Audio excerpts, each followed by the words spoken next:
90 años. Cooperativa junto a ti. Para mi mujer, a mis hijos queridos, si algo me pasa, sea para ustedes mi A 8 meses del asesinato de Tucapel Jiménez, nos sentimos... Washington, urgente. El ex canciller y ex ministro de Defensa chileno Orlando Letelier murió. Hondo pesar en vastos sectores de la ciudadanía por el fallecimiento del expresidente de la República, Eduardo Frei Montalva. Una de las historias más impactantes. Pero ¿dónde está Andrés? ¿Dónde está Andrés? Si nadie sabía. Y ahí lo encontré y estaba muerto. Son los años 80. Chile atraviesa una dura crisis económica. Las protestas en las calles se suceden. El tejido social comienza a rearticularse poco a poco para hacer frente a la dictadura de Pinochet, que ya lleva una década en el poder. En esos años, cumpliendo con su misión editorial, Radio Cooperativa cuenta los hechos tal como son, sin adornos ni opinión, informando sobre los crímenes de la dictadura y el creciente descontento social. Un trabajo que se resume en una frase que hasta el día de hoy sus periodistas llevan internalizada. La verdad está en los hechos. Usted tiene derecho a saber la verdad. Y la verdad está en los hechos. La verdad estaba en los hechos, aunque esa verdad resultará incómoda para algunos. Cualquiera que haya vivido esa época te lo va a decir. Cuando sonaban los tambores de Cooperativa, la piel se ponía de gallina, porque inmediatamente se sabía que algo había pasado, y en esos años las noticias eran muy duras. Cuando sonaban los tambores, se sabía que la Cooperativa iba a contar esos hechos. Buenos días. Las 6 de la mañana, 3 minutos en Chile. Principales informaciones. El relator... Aquello tuvo costos enormes. La dictadura asfixió económicamente a la radio. La vigilancia era permanente.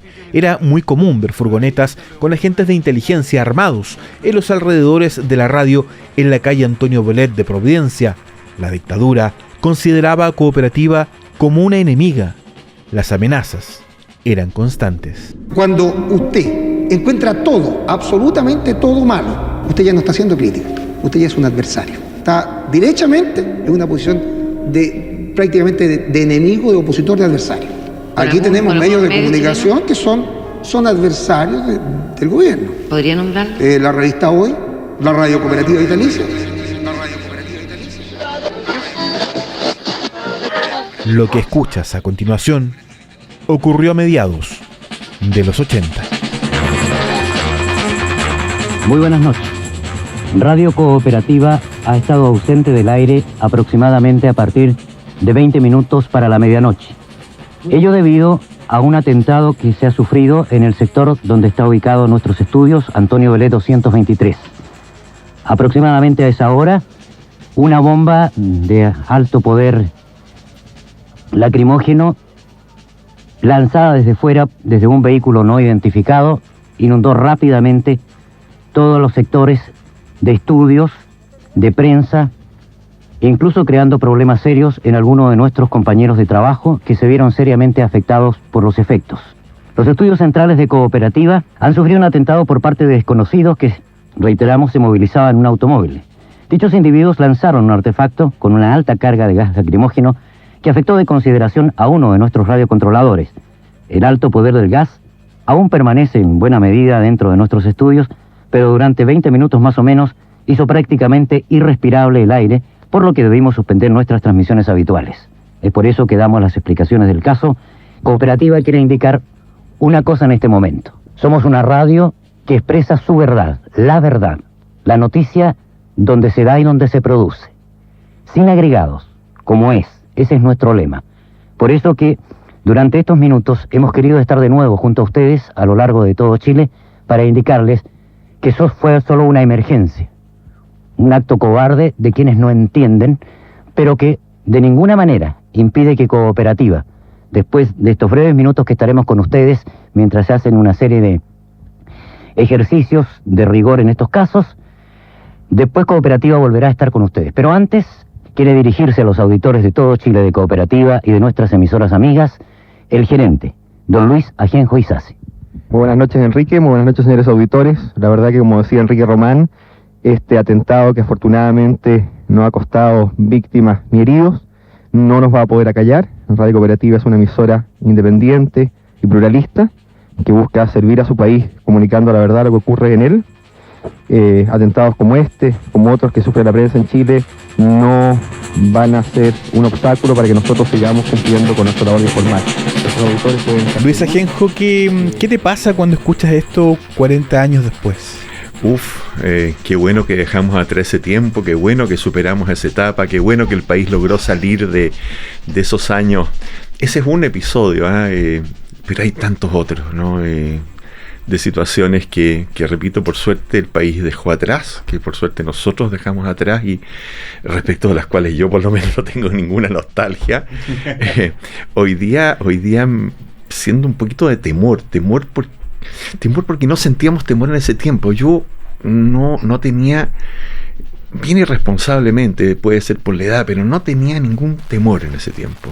Es que estar en la cooperativa de esos años era una misión, no era un trabajo. Era una misión. Yo tuve la suerte de llegar aquí a los 25 años. Llegué el mismo día que nació mi hijo mayor. Por eso lo tengo como súper presente la fecha. ¿Qué fecha fue? De mi hijo mayor, y el 27 de diciembre de 1979.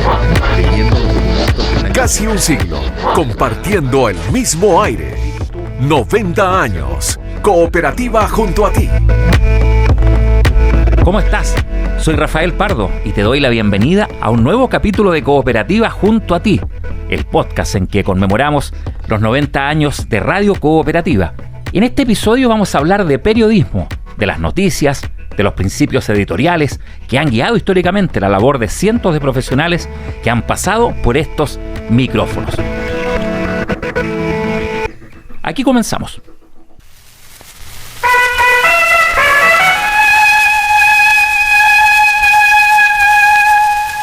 Informativo Extra, con las noticias de última hora.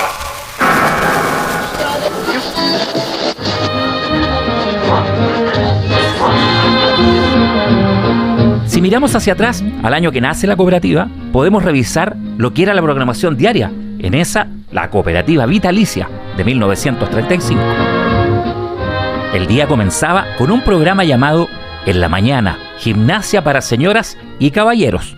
Más tarde estaba La Hora de la Belleza e Higiene, o La Hora de la Educación del Niño, programas cercanos que acompañaban la rutina del auditor o la auditora. Y entre medio aparecía un espacio de actualidad, comentarios de artículos e informaciones de prensa. En él se revisaban los principales diarios locales y nacionales, el primer espacio informativo de Cooperativa. Por disposición del ministro Justicia Julián Oscar. Pero en la década de 1930, a falta de teletipos, esos primeros informativos se debieron en parte a la colaboración del jefe de cables del Mercurio de Valparaíso. Él rescataba algunos de los cables y los llevaba a la radio para que se contaran las noticias. Eso permitía la entrega informativa de las 8 de la mañana y ya en la tarde llegaban los diarios de Santiago y se efectuaban otras ediciones a la 1:30 y a las 7 de la tarde. La radio nace para informar. Habían radios que Nuestro primer invitado en este capítulo es Luis Ajenjo Isasi, gerente general de la Compañía Chilena de Comunicaciones. Luis llegó a la radio a fines de 1979. Una de sus primeras misiones fue liderar la reestructuración de la compañía y del diario de Cooperativa a inicios de los 80. Leyendo los documentos del año 85, cuando fue fundada la radio, hay un espíritu que va hacia dos cosas, hacia la innovación y hacia la información. Búsqueda de punta siempre, tener siempre lo más moderno, tener siempre lo último en materia tecnológica y la información. La radio nace para informar. Habían radios que nacían para tocar música en esos años, que nacían para acompañar con conversación, y la radio cooperativa nace para informar. Y entonces es curioso cómo a lo largo de 90 años se mantienen esas dos líneas hasta el día de hoy. Hitos fundamentales para el periodismo radial tuvieron lugar en 1939. La Segunda Guerra Mundial impulsó un cambio importante del modelo de leer noticias textuales del diario, cables o teletipos, pasamos al uso de un lenguaje propiamente radial en la entrega de informaciones.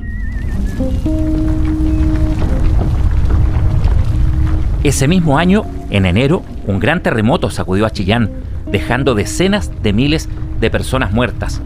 Menos de 24 horas después, el locutor Renato Deformes ya estaba en la zona de la emergencia, transmitiendo desde la plaza de Chillán. La radio tomó conciencia de su relevancia y su poder. Así fue que Cooperativa Vitalicia organizó un equipo de prensa con profesionales en Santiago y Valparaíso.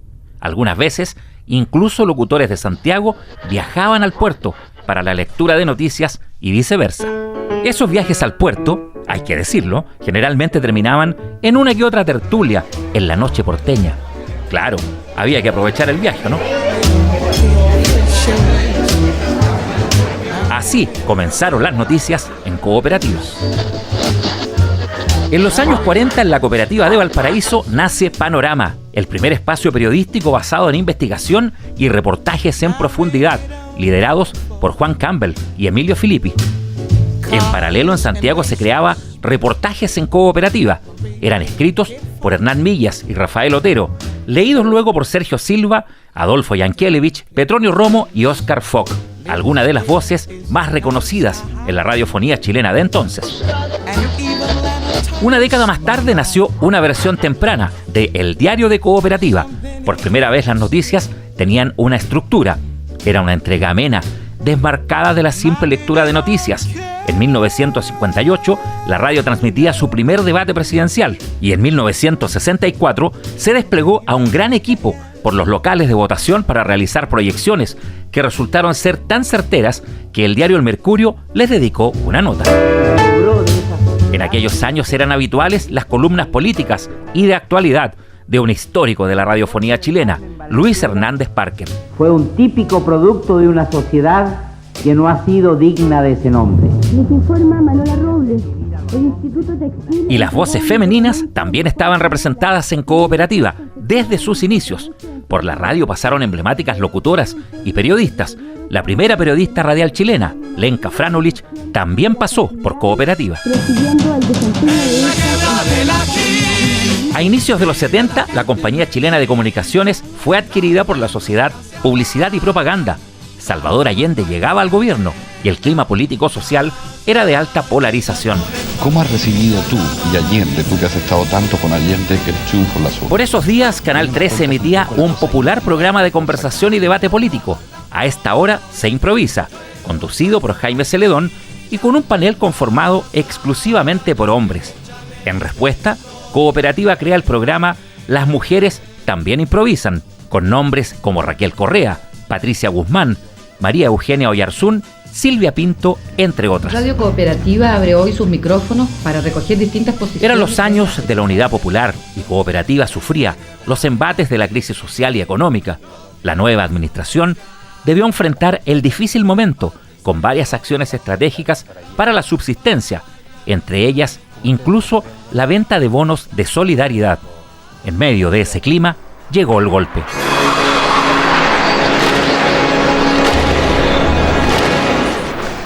La radio venía, por lo que yo he visto, para atrás de una situación muy compleja durante la Unidad Popular. La radio estuvo en la oposición a la Unidad Popular y por ello sufrió, digamos, los embates del régimen, ¿no? Y terminó muy dañada económicamente en todos los planos. Y entonces el año 73, después del golpe, después de instalada la dictadura, la radio se vuelca más bien a programas magacinescos, el Festival de la Canción, los veranos, el verano naranja, a propósito que surge por primera vez el jugo de naranjas envasado. Y entonces la radio, en conjunto con la empresa que trajo eso, no me acuerdo si era Soprole, Watts o alguna de ellas, genera estos programas los veranos naranja. Y le va muy bien, y eso es así todo el año 74, todo el año 75, también el 76, en que las noticias están disminuidas en su importancia, pero cuando es clausurada la radio Balmaceda y no quedan emisoras que pudieran transmitir algo distinto a esa verdad oficial de la dictadura, se decide dar este paso informativo y se encarga la creación del diario La Delia.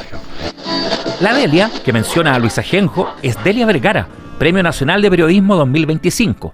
En 1976, Delia notó que Cooperativa transmitía música, deportes y contenidos de magazine, mientras la dictadura cerraba radios y reprimía cualquier intento de oposición. Las detenciones, la tortura, los asesinatos y desapariciones no tenían cabida en los medios de comunicación. Así fue que le presentó un proyecto al directorio de la radio con la convicción de que había que contar lo que estaba pasando. Comienza el diario de Cooperativa. Esta es Delia Vergara. Bueno, yo venía saliendo de la revista Paula, me había tomado un tiempo así para descansar y empecé a buscar un espacio y de repente me di cuenta de que no habían plena dictadura, digamos, había muchas radios oficiales y la radio Balmaceda, que era una radio muy militante y que a mí me parecía ese tipo de radio muy peligrosa y efectivamente la cerraron.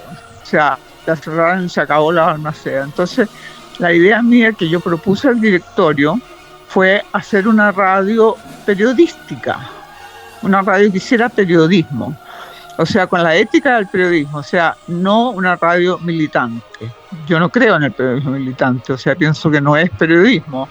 Entonces, eso era una manera defendible frente a la dictadura de tener la radio, o sea, que la radio sobreviviera. Y efectivamente ese fue mi eterno argumento por las muchas veces que me llamaron, que me retaron, porque nosotros dábamos las noticias que ellos no querían que se dieran, que eran, por ejemplo, las desapariciones, las cierres y despidos, grandes despidos de empresas.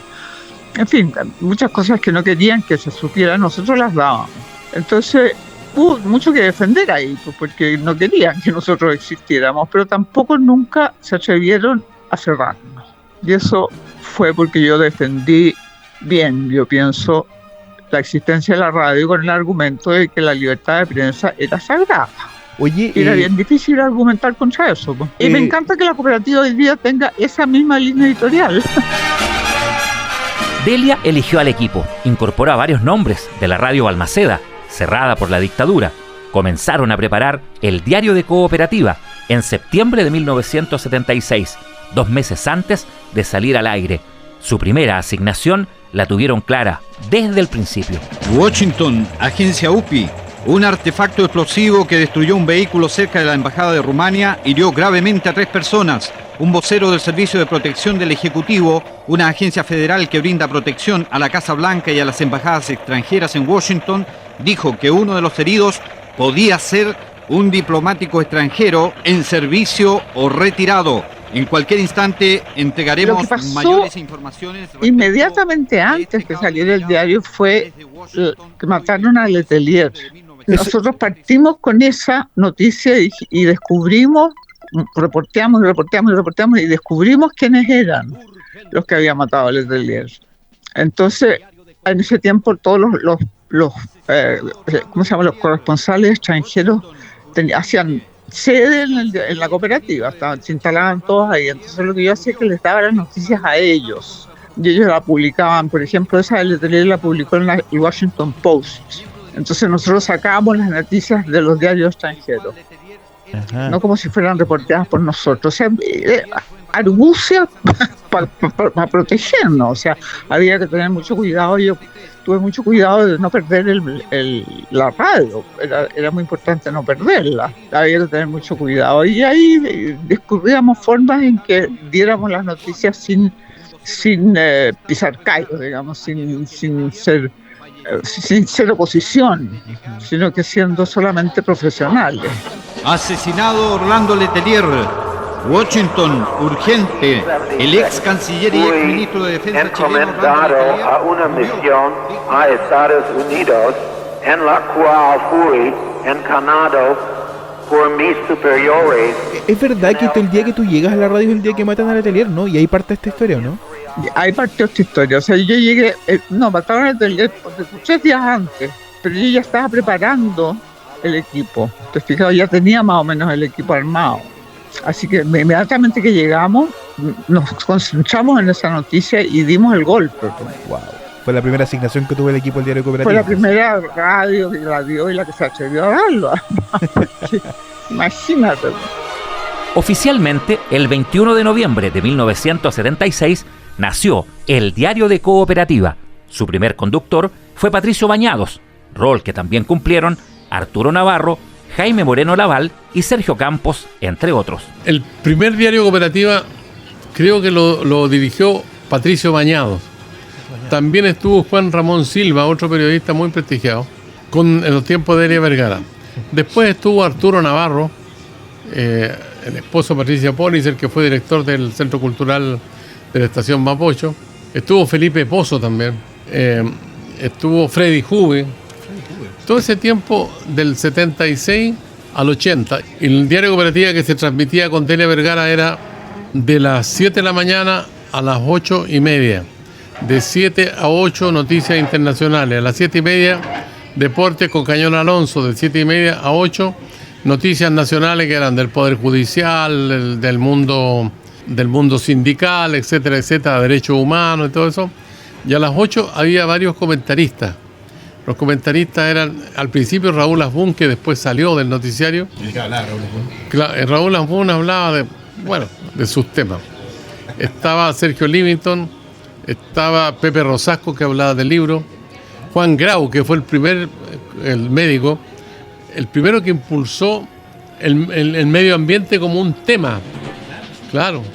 Y también estaba Mariano Silva en cine. Cuando Cooperativa comenzó a contar lo que estaba pasando en Chile, la dictadura comenzó a buscar fórmulas para sacarla del camino. Uno de los métodos era asfixiar económicamente a la radio. Intimidaron a avisadores, amenazándolos con cerrar sus empresas si compraban espacios publicitarios en Cooperativa. A fines de los 70, la radio tenía que renovar las concesiones de sus emisoras regionales y la dictadura aprovechó el momento.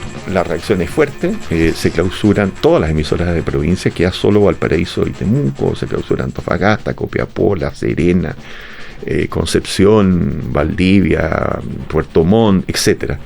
Con un daño económico muy grande, se presiona a las personas que trabajaban en la radio, que eran todas figuras de la televisión, se les presiona poniéndoles como condición que si seguían en la cooperativa no podían estar en la televisión.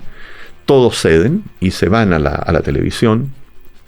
Me refiero a personas anclas en los programas deportivos, en los programas magacinescos, en los programas musicales, etcétera. ¿Sí? Muchos. Te dirían 12, 14 personas que trabajaban en la cooperativa son presionados y eligen la televisión. Y entonces la radio queda muy desgastada. Surge el diario, la radio está desgastada. Había un cierto error conceptual respecto a lo que iba a ser este programa informativo, y bueno, la historia es que le venden el auspicio de este noticiario nuevo a la ENACAR, la Empresa Nacional del Carbón, cuyo gerente general era un general de ejército. Bueno, el auspicio duró el primer día. Y ahí empezó una debacle para la radio en lo económico, empezó a vivir vendiendo activos, tenía muy pocos auspiciadores. Y eso significó un gran desgaste para las personas que estaban en la dirección de la radio en ese tiempo, personas estupendas, de quien yo me hice después muy amigo, digamos, me recuerdo particularmente de quién era el gerente general de ese tiempo, a quien yo sucedí, Carlos Wilson Marín, que había estado muchos años y que bueno, resistía como podía esta situación. Y en esas circunstancias me ofrecen hacerme cargo de la gerencia general de la radio y de la empresa en general. Y ya en 1980 empieza toda la reestructuración, hay que enfrentar ese momento económico tremendo que está pasando en la radio con la dictadura encima, pero sin sacrificar el valor editorial. Ahí es cuando tú te reúnes con Ernesto Merino, entiendo, y se reformula también el Diario de Cooperativa, ¿no?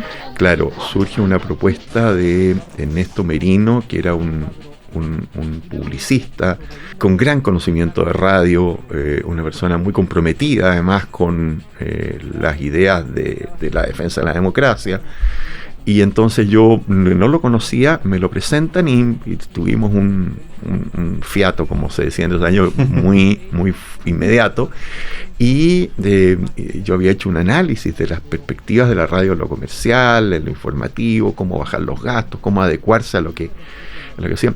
Había una crisis grande, ¿no? Y bueno, se produce este cambio, ¿no? Okay. Y ahí entonces con Ernesto, poco tiempo después necesitábamos un director de la parte programática, y entonces recurrimos a Marcelo Zúñiga, a quien yo había conocido en Radio Balmaceda. Yo había tenido una pasada como estudiante, hacíamos un programa económico en la Radio Balmaceda entre algunos profesionales recién egresados y algunos otros estudiantes, un programa económico en la Radio Balmaceda. Ya había conocido la realidad de la radio, te estoy hablando del año 75.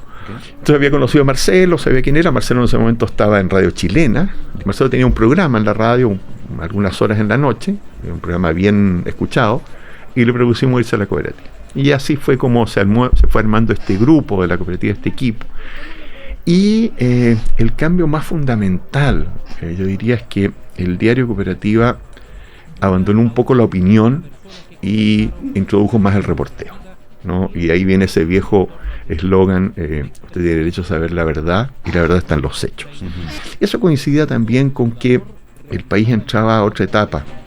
La dictadura hizo ese famoso plebiscito del año 80 y pasamos a otra etapa en el país, a la etapa en que empezó una suerte de reconstrucción del tejido social, sí, de las organizaciones sindicales, en general del mundo de la cultura también, que en los 70 estaba muy, muy deprimido, y empieza a funcionar. Entonces empiezan a haber muchas cosas que contarle a la gente, muchas cosas que informar, más que opinar de la situación del país.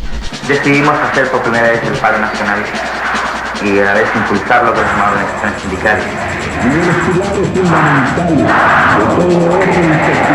Atención a las radios que integran la red de los chilenos libres. Sírvanse conectar con Radio Cooperativa. Y de todos los hechos que ocurrieron en esa época, algunos luminosos, como por ejemplo la producción de Voces Sin Fronteras cuando vino el Papa, pero lamentablemente la mayoría terribles, ¿no? Con las violaciones a los derechos humanos. Tenemos casos como el caso de Gollados, el caso Quemados, crímenes, violaciones a los derechos humanos. ¿Cuál es el que tú más recuerdas, el que más te tocó, el que más te marcó? Uno tiende a acordarse de cosas malas, pero yo estaba haciendo también un esfuerzo de acordarme de cosas buenas. Las cosas malas, las que tú mencionabas, el caso de Gollados, muy terrible. En lo personal, el que a mí más me impactó es el asesinato de don Tucapel Jiménez. Él había estado poco tiempo antes conversando con nosotros, nos había ido a visitar a la radio.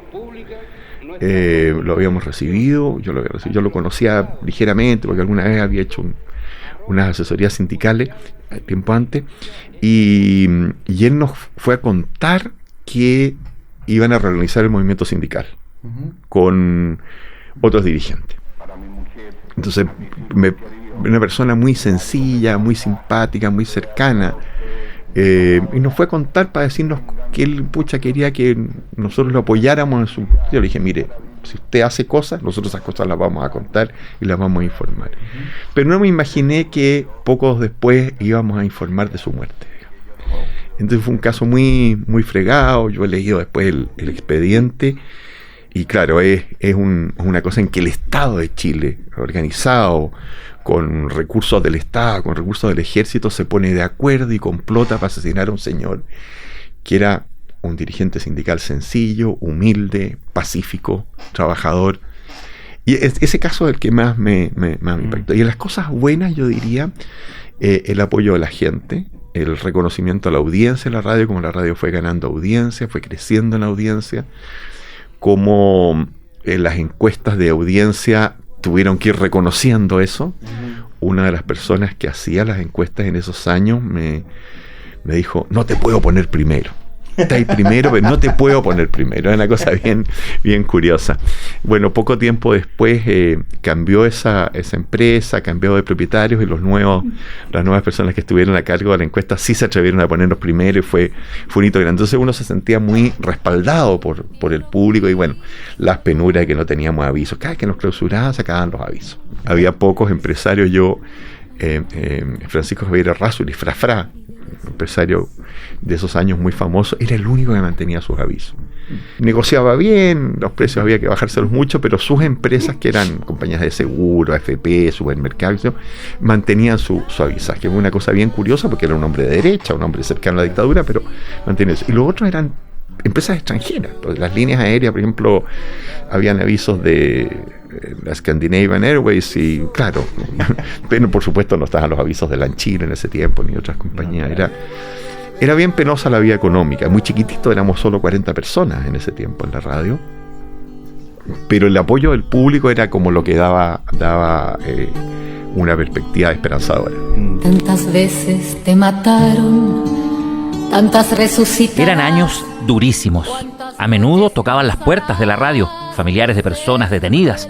Cuando eso pasaba, desde la radio se triangulaba la información con la Vicaría de la Solidaridad para la presentación de los recursos de amparo y luego se informaba al aire. A continuación damos lectura a un bando de la jefatura de zona en Ya a mediados de los 80 eran constantes los bandos militares que prohibían emitir noticias en cooperativa, especialmente en el periodo de las grandes protestas sociales o en ocasiones como cuando la radio informó que una bala de carabineros le había quitado la vida a André Yarlán en la población La Victoria. Cuando yo llegué, como a las 7:20, 7:30, dije, pero ¿dónde está Andrés? ¿Dónde está Andrés? Y nadie sabía. Subí al piso, al primer piso, y ahí lo encontré. Dije, pero ¿qué te pasa, Andrés? Y estaba muerto. Después de un año bajo la... Pero el trabajo continuaba. En los días de clausura, tras el crimen del sacerdote André Yarlán, los periodistas de cooperativa seguían reporteando. Iban a La Victoria y preparaban notas, pero para sortear la censura, las enviaban a otras emisoras, como Radio Chilena o Radio Santiago. O sea, seguimos haciendo lo que teníamos que hacer, digamos. O sea, no decir, oye, mira, voy a dejar de decir esto porque me puede pasar algo. Nunca pensamos eso, ¿no? ¿Por qué razón? Porque tenía el respaldo de mi familia, con un gran compromiso, digamos, por, bueno, la libertad de expresión, los derechos humanos, la recuperación de la democracia para Chile. Estar en la cooperativa de esos años era una misión, no era un trabajo. Era una misión. Yo tuve la suerte de llegar aquí a los 25 años. Para mí, entre trabajar en un banco, trabajar en una empresa o trabajar en la cooperativa, bueno, yo me sentía un privilegiado. Y mi mujer lo veía así también, mi familia lo veía así también, de que esto era un privilegio estar en la cooperativa de esos años. Entonces probablemente por eso uno no sentía temor y se sentía cumpliendo una visión, ¿no? Y eso lo compartíamos con todos los periodistas que formaban parte de la radio, con el apoyo también del directorio de la radio, de la gerencia, con la dirección de prensa, y eso sin duda a ti te estimula para seguir adelante. Teníamos el ejemplo primigenio de Delia Vergara. Delia Vergara, yo diría que abrió un camino en el periodismo radiofónico. Delia venía... O sea, bueno, fue todo el tiempo fue complejo desde que ellos se dieron cuenta de lo que nosotros estábamos haciendo.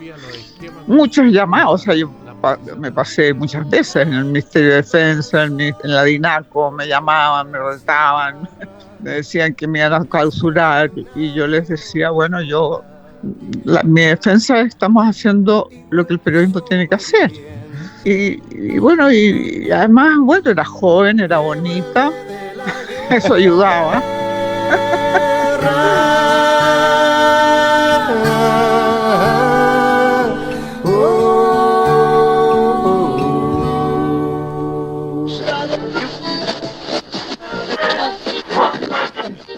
Nosotros no nos sentíamos en los 80 una radio de oposición. La gente nos puso en la oposición, sí, porque lo que nosotros decíamos era lo que ocurría de verdad, ¿no? Entonces eso ya era una cosa que rompía con la línea informativa oficial de la dictadura. Tenía una cosa bien férrea, controlaba la televisión. No solo la televisión nacional, controlaba la televisión de la Universidad Católica, a través del rector delegado de la universidad. O sea, que designaba al director ejecutivo. O sea, había un control. Controlaba la televisión de la Universidad de Chile por las mismas razones, que era menos importante, pero las mismas razones. Controlaba los diarios, los que naturalmente, yo diría que le costaba poco a la dictadura controlar los diarios, porque naturalmente se habían plegado a la línea oficialista. Y en las radios quedábamos La Chilena, que era la radio de la Iglesia Católica de Santiago, y nosotros. Entonces, ese sentido de misión, la gente nos puso en la oposición. Terminada la dictadura, claro, no fuimos vistos como una radio de oposición, pero sí yo diría que el hecho de que nosotros mantuviéramos una línea informativa independiente, éramos cercanos a los gobiernos, para qué decir una cosa por otra. En el gobierno de don Patricio Aylwin había gente cercanísima a la radio cooperativa. En el gobierno del presidente Frey habían varios ministros que habían sido miembros del directorio de la radio, ejecutivos de la radio. Pero a pesar de eso, la radio, y tener esa cercanía con esos gobiernos, fue capaz de mantener la línea de independencia, crítica, pluralista, y dar cuenta de todos los hechos que ocurrían. Y darle también en espacio a la oposición que tenían esos gobiernos, que eran en gran medida, sobre todo en los comienzos de los 90, las personas que venían de la dictadura. O sea, si los que habían sido ministros de Pinochet, secretarios, funcionarios, pasaron a ser parlamentarios, claro, pasaron a encabezar la dictadura, y nosotros, bueno, decidimos que eso era lo que había que informar, pues eso era lo que estaba pasando en el país, digamos, no era otra cosa. No todo el mundo entendió eso. No todo el mundo entendió eso. Algunos pensaban que la radio, no sé, tenía que ser más de trinchera, más cercana a los gobiernos. No nos parecía a nosotros que la misión continuadora de los años 90 fuera por ahí, sino era seguir sirviendo a las grandes mayorías, y la manera de servirla era informando lo que ocurría. Usted pregunta a Cooperativa y Cooperativa responde. Pero antes vamos con Manuela Robles, que tiene al Papa Móvil enfrente de sus ojos. Efectivamente, el Papa Móvil avanza a gran velocidad por la calle Merced, a gran velocidad para este tipo de vehículos, mientras centenares de personas... Así va evolucionando este día electoral en nuestro país y se van conociendo antecedentes. El comandante en jefe de la FACH, general Fernando Matei, reconoció el triunfo del no. La afirmación la formuló... Señor presidente electo, ¿juráis o prometéis desempeñar fielmente el cargo de presidente de la República? Sí, juro. La dictadura terminó, pero el periodismo de la cooperativa y sus valores editoriales siguen intactos. Mira, yo estaba en tercer año de universidad y nos dicen en el ramo de radio que la tarea era investigar una radio local. Óscar Pastén llegó a la radio en los 90. Partió en la cooperativa de Valparaíso. Fue corresponsal del diario de Cooperativa, reportero, productor, incluso tuvo un paso por Radio Rock and Pop. Hoy es director de prensa, programación y medios digitales de Cooperativa. Entonces a mi grupo no me costó incentivarlos para que hiciéramos la cooperativa, y fuimos ahí a Calle Lira, donde está el Teatro Valparaíso, arriba de la sede del Guanderito. La antigua sede del Guanderito. Así que ahí estábamos nosotros, pues, en la cooperativa del Paraíso. Bueno, digo nosotros porque partimos así, un trabajo grupal. Hablamos con el gerente de la época allá, se llama Luis Lagos, y cuando estábamos terminando, nos íbamos yendo, y él dice: oye, tú, cabrito. Y yo me doy vuelta. Se podría haber dado vuelta a otro, pero me di vuelta yo. Y dice: oye, ¿no querís trabajar acá los fines de semana? Ya, sí, démosle. Y así partí en la cooperativa del Paraíso, en prensa, los fines de semana, y en un programa matinal.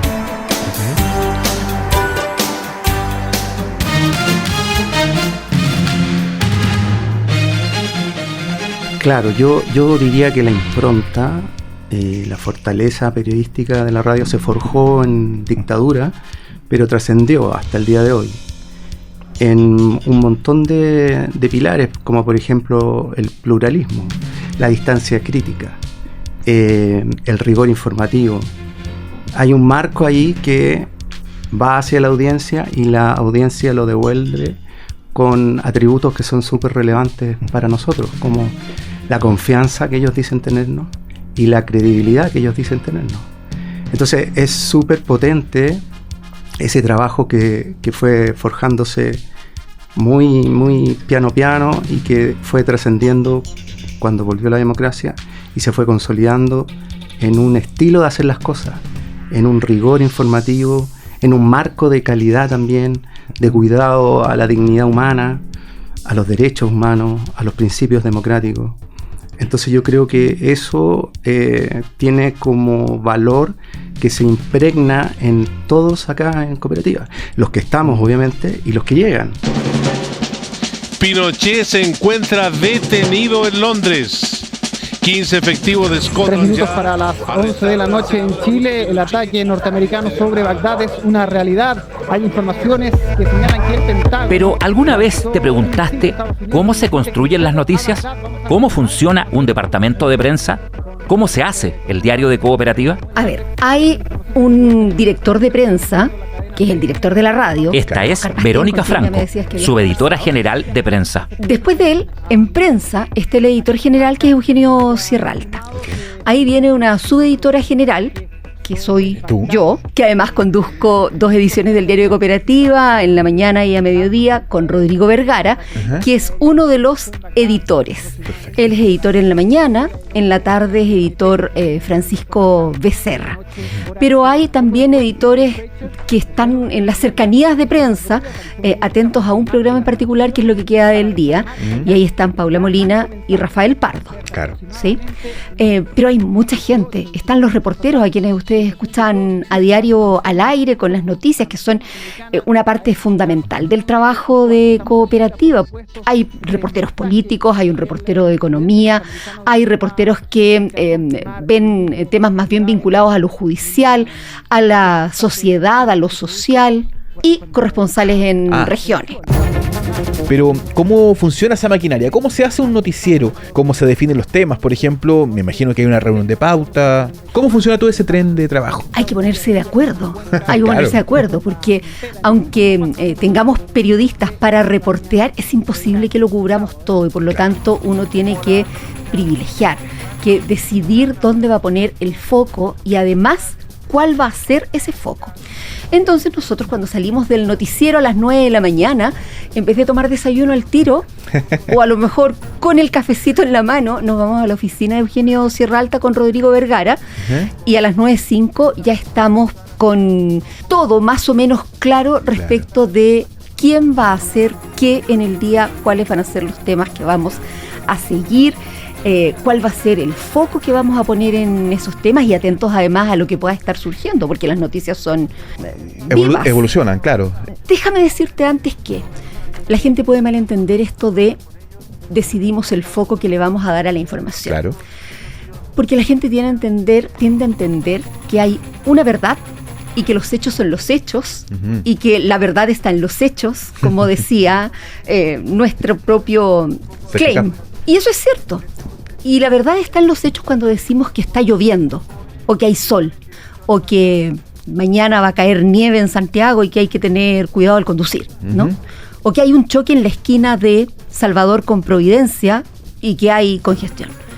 No hay otra forma de mirar esos hechos concretos. Pero la vida, y sobre todo lo que tiene que ver con el pensamiento, funciona un poco distinto. Y por lo tanto, lo que tenemos que poner ahí es un foco. ¿Qué nos interesa de lo que ocurrió con el error en la forma de calcular las cuentas de la energía o las tarifas de la energía eléctrica? ¿Dónde vamos a poner el foco? ¿En el error en sí? ¿En cómo se va a solucionar aquello? ¿En los efectos que tuvo en la economía? Hay que poner un foco. Claro. ¿Dónde vamos a poner el foco? No significa que todo lo demás no se mire. Claro. Significa que vamos a partir hablando de la necesidad de que eso se solucione, para que las personas que hoy estamos pagando de más no sigamos pagando de más ad eternum. Se prioriza, digamos, ¿no?, ciertos aspectos en el fondo, eso es. Y eso es parte de la línea editorial.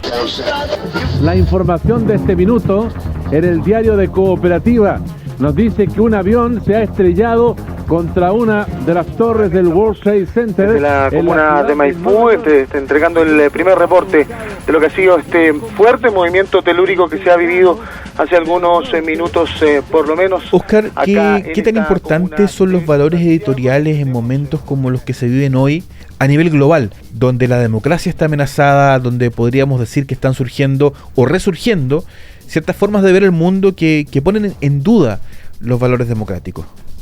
Vitales, o sea, mantenerlos a fuego lento, y son súper relevantes porque justamente como tú dices, hoy vivimos un momento de crisis global que no estamos exentos acá en Chile, donde está todo muy polarizado entre una mirada y otra mirada, hay poco entre medio. Entonces, poder mantener la distancia crítica, el valor del pluralismo, yo te diría que es una de las cuestiones más relevantes que sostienen a este medio con esa credibilidad y esa confianza que nos tienen las audiencias. Se confirma entonces este primer caso de un contagiado por COVID-19 en el país. Desde el hospital de Talca fue el ministro de Salud, Jaime Mañalich. Yo creo que yo soy una fanática del Diario Cooperativa todavía, porque encuentro que es el mejor programa periodístico que hay. O sea, encuentro que realmente lo están haciendo muy bien. Y yo los escucho, es la radio que tengo puesta, no solamente porque yo estuve ahí, sino que porque encuentro que es la mejor. Y me siento orgullosa como de haber puesto la semilla, ¿no? Y es hacer periodismo, no militante, para hacer periodismo. Eso es lo que hace la cooperativa hoy día. La radio cooperativa es parte de mi vida, estoy aquí desde el año 91, a punto de cumplir 35 años trabajando. Y cuando llegué, nunca pensé, 1, que iba a estar tanto tiempo, 2, que iba a conducir el Diario Cooperativa con Sergio Campos, y 3, que cuando Sergio Campos no estuviera, iba a estar yo sentada en el mismo estudio, con Rodrigo Vergara. Para mí es ser parte de la historia, no solo de la radio cooperativa, no solo de la radio en Chile, no solo del periodismo. Para mí es ser parte de la historia de este país. Yo he hecho mi vida en la cooperativa. Yo llegué a los 25 años, hacía lo mismo que hago ahora. En ese tiempo hubo un tiempo largo que no estuve en la gerencia, estuve en la presidencia del directorio, en otros cargos en el directorio, a cargo de filiales, como fue Canal 2 en su momento, Rock and Pop. Entonces, en el caso mío es la vida, ¿no? Yo me había casado hace poco, nació mi primer hijo, construí mi familia, entonces todo es en torno a la cooperativa. Eso yo quiero ser bien franco, digamos. Pero lo siento también como una misión que tuve, lo decía al comienzo, una misión que tuve el privilegio de poder encabezar durante todos estos años, con gente muy buena que me ha tocado trabajar. He conocido gente magnífica. Néstor Merino, un tipo espectacular. Él nunca nos cobró un peso por todo lo que hacía. No, decía, no, guatoncito, invítame a almorzar. Cuando yo le preguntaba, pero Ernesto, mira tú, invítame a almorzar. Esa era su respuesta, ¿no? Y estuvo muchos años. Sergio Parra, que me acompañó en la gerencia, Marcelo Zúñiga, Guillermo Muñoz. Mira, no quiero mencionar más porque uno va a cometer injusticias, digamos, al no mencionarlo, pero eso es como muy cercanos a mí. Entonces es la vida, para mí es eso. Ahora uno tiene que también saber dejarlo. Yo tengo que dejar esto luego. Yo espero terminar una etapa de esta reorganización de la radio a propósito de la emergencia de lo digital. Hemos vivido un periodo muy de tormenta.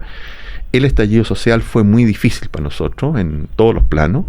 Después vino la pandemia, que fue aún más difícil, y junto con eso esta gran toma de control por parte de las plataformas internacionales, Google y Meta. En el caso nuestro, el que más nos ha afectado es Google.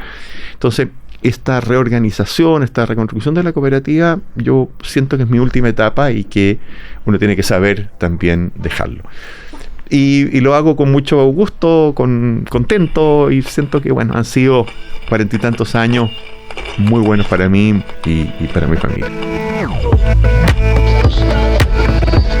Si no existe la cooperativa, yo creo que no nos enteraríamos de muchas cosas. En términos de información, no tengo otro referente. Me gusta por lo transversal que es. ¿Qué pasaría si no existiera la cooperativa?